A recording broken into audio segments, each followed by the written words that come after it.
On entend souvent parler des aides de l'État pour le solaire, mais entre ce qui y est annoncé et la réalité, il y a souvent un écart.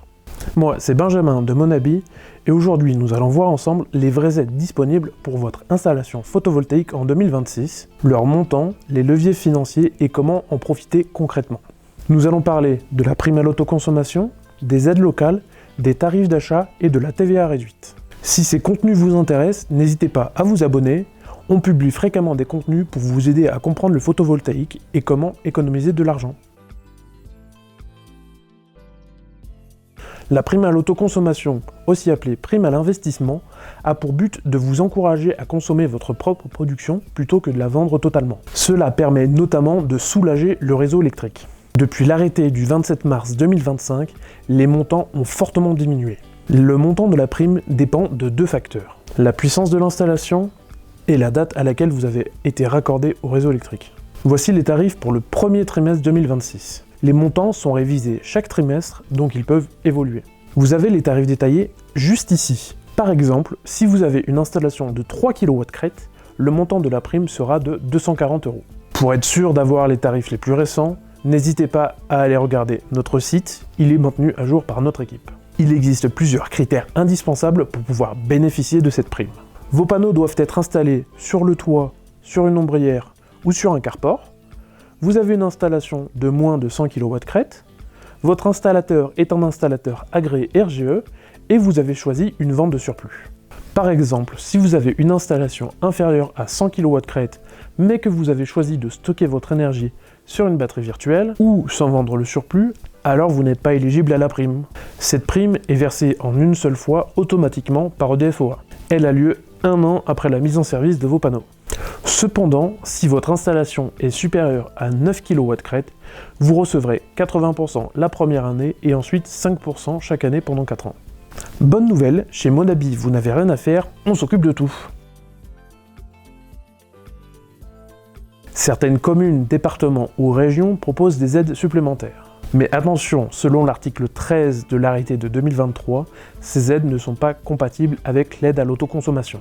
Le plus simple est de se renseigner auprès de sa mairie ou de l'espace Info-Énergie. En plus des aides que nous venons de vous présenter, il existe des leviers financiers comme le tarif d'achat. L'électricité que vous ne consommez pas peut être vendue à EDF-OA via un contrat garanti et un tarif bloqué pendant 20 ans. Concernant la vente de surplus, si votre demande a été validée sur le premier trimestre 2026 et que votre installation est inférieure à 100 kg, les tarifs en vigueur sont affichés juste ici. Par exemple, si vous vendez 1000 kWh en un an sur une installation de moins de 9 kW crête, alors vous aurez 40 € de vente d'énergie. Et comme toujours, nous mettons les tarifs à jour sur notre site. La vente totale n'est pas possible en dessous de 9 kg. Au-delà, elle est possible jusqu'à 100 kW crête, avec un tarif dégressif en fonction de la puissance. Pour le détail des tarifs et des exemples concrets, vous pouvez retrouver tout ça dans un article dans la description. Le versement a lieu une fois par an après la déclaration sur l'espace producteur d'EDF-OA. Le paiement se fait par virement ou par chèque. Un autre levier qu'il faut connaître, c'est la TVA. La TVA à 10% n'existe plus depuis le 1er janvier 2026. Par défaut, la TVA est de 20%, sauf si votre installation est éligible à la TVA à 5,5%. Depuis le 1er octobre 2025, certaines installations solaires de moins de 9 kW crête peuvent bénéficier d'un abaissement de la TVA à 5,5%. Mais attention, ce taux est soumis à des conditions très strictes. Les panneaux photovoltaïques doivent être certifiés ultra bas carbone. L'installation doit être équipée d'un outil de monitoring qui permet de surveiller la consommation et la production afin de pouvoir optimiser votre autoconsommation.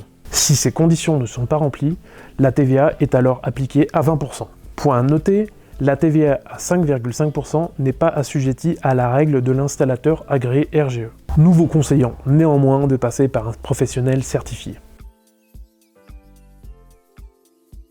Pour résumer, en 2026, les aides et les leviers pour une installation photovoltaïque sont la prime à l'autoconsommation, les aides locales, le tarif d'achat et la TVA réduite. Si vous souhaitez savoir à quelles aides ou quels leviers financiers vous pouvez avoir accès pour une installation photovoltaïque, n'hésitez pas à nous appeler ou à consulter l'article que nous avons rédigé pour vous. Si la vidéo vous a plu ou que vous avez une question, n'hésitez pas à la poser en commentaire. N'oubliez pas de vous abonner et sur ce, peace!